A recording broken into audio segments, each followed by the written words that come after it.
Hey everybody, Brock Boyd, CMI, and today I want to talk to opportunity seekers about some of the kind of misinformation and confusion around compensation that's happening these days. And I've seen there's a variety of reasons for this, but I want to make sure I point out some of the causes that I'm seeing the most often.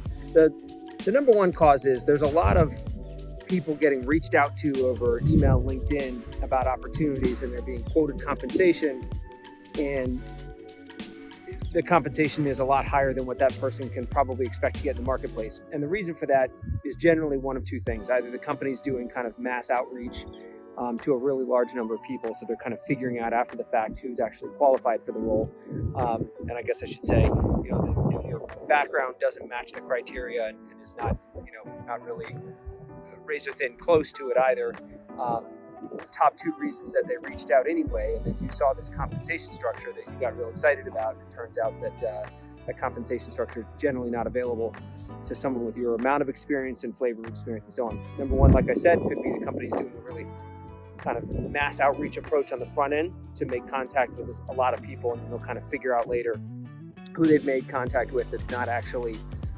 qualified for the position.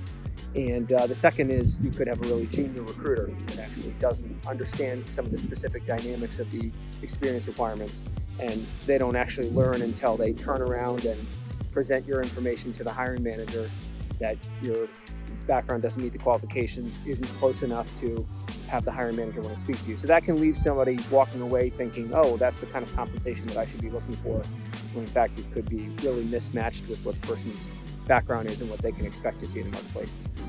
The second is there's some companies that have a really high base salary because they know that their OTE is unattainable, and virtually no one on the team is making that OTE. I wouldn't say that that's common, but we see that a lot more than once or twice a quarter. I mean, that's what companies are doing, what they have to do in order to get decent talent, given the fact that they know that the majority on their team or no one is actually making their OTE, hitting quota, etc. So they have to kind of compensate for that by increasing the base salary. And then just a couple other thoughts on compensation is that you can always get by far the best compensation by going to basically a direct competitor. If there's a company out there that sells a really similar product to a really similar set of buyers, and you're going to interview with that company, your likelihood of maximizing your compensation goes up dramatically versus if you're going to be selling something relatively different. And finally, I'll simply say that the requirements, the rigidity of requirements goes up dramatically as compensation goes up. So down below a certain point, companies are really just interested in strong salespeople, perhaps with a few years of sales experience, but they're not so concerned with the exact nature of the product or service they've been selling or who they've been selling to.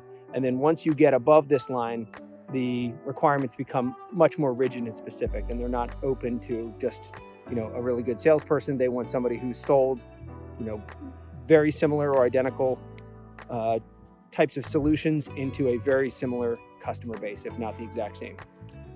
That's it for this week. Happy hunting.